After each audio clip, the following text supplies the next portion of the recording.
पहली बार सबको पता है किसको वजीर आजम बनाया जा रहा है। लगता है इंतखाबात में तारीखी धांधली की जाएगी। शफाफ और आजादाना इंतखाबात हो गए तो नवाज शरीफ फारिग हैं। पीटीआई सियासी कमेटी के सरबराह असद कैसे कहते हैं, कौन इस जमहूरियत और इंतखाबात को मानेगा?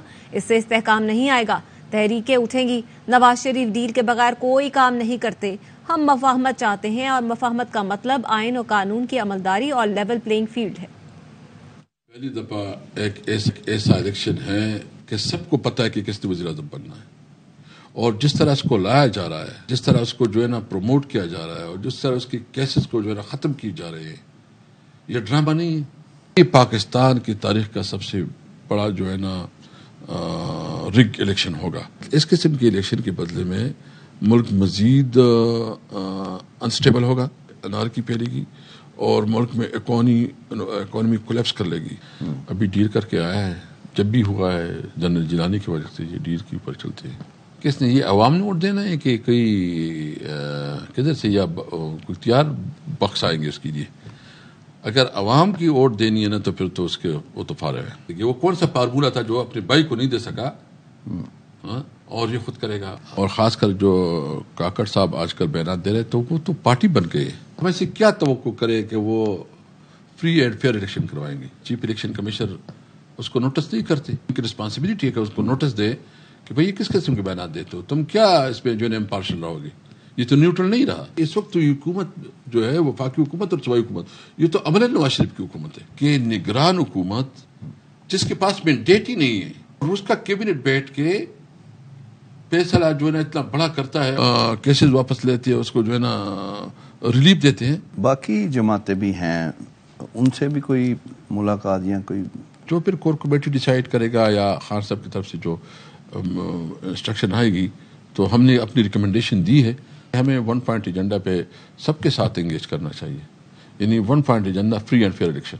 मुफाहमत का भी जो सिलसिला शुरू हुआ था, दुरानी साहब ने किया, आपने उसे इंडोर्स किया, तो वो कहीं रुक गया या कोई चल रहा है? मुझे भी पता नहीं कि उसका क्या हो रहा है। मुफाहमत का मतलब ये है कि मुल्क कॉन्स्टिट्यूशन के मुताबिक चले और मुल्क में सबको लेवल प्लेइंग फील्ड मिले। वो पीटीआई छोड़ के जा रहे हैं इस्तेकाम पार्टी में, उनमें से किसी से राब्ता रहता है या बस खत्म चले गए? कोई राब्ता नहीं होता। जो जाते हैं ना वो अपनी सियासत को खत्म कर रहे हैं। इंशाअल्लाह ताला मुझे उम्मीद है कि तहरीक इंसाफ को अपना जायज़ हक मिलेगा। हम तवक्को रखते हैं कि जो कुछ है, जो मिसअंडरस्टैंडिंग हो, मिसअंडरस्टैंडिंग ख़त्म हो। ये बहुत अफसोस की बात है कि इस मुलाकात को इस तरह की शक्ल दी जा रही है।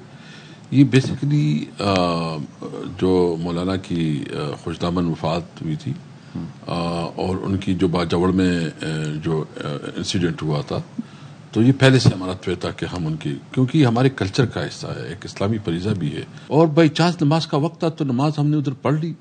मैं एक बात बिल्कुल क्लियर करूं कि जमीयत उलमा इस्लाम के साथ हमारा कोई सियासत में न अलायंस का सोच है, न तसव्वुर है। वो हमारे सियासी हरीफ है। इंशाअल्लाह इलेक्शन में हम मुकाबला करेंगे और उनको अपनी जगह पे लेके आएंगे। लेकिन ये सोचना, और इस वक्त तहरीक इंसाफ सबसे मजबूत जमात है और खैबर पख्तूनख्वा में सबसे ज़्यादा जो है ना अल्हम्दुलिल्लाह तहरीक इंसाफ की सबसे बड़ी कुव्वत है। हमें क्या ज़रूरत है? हम सोलो अपनी पार्टी की झंडी और अपने निशान पे इलेक्शन लड़ेंगे।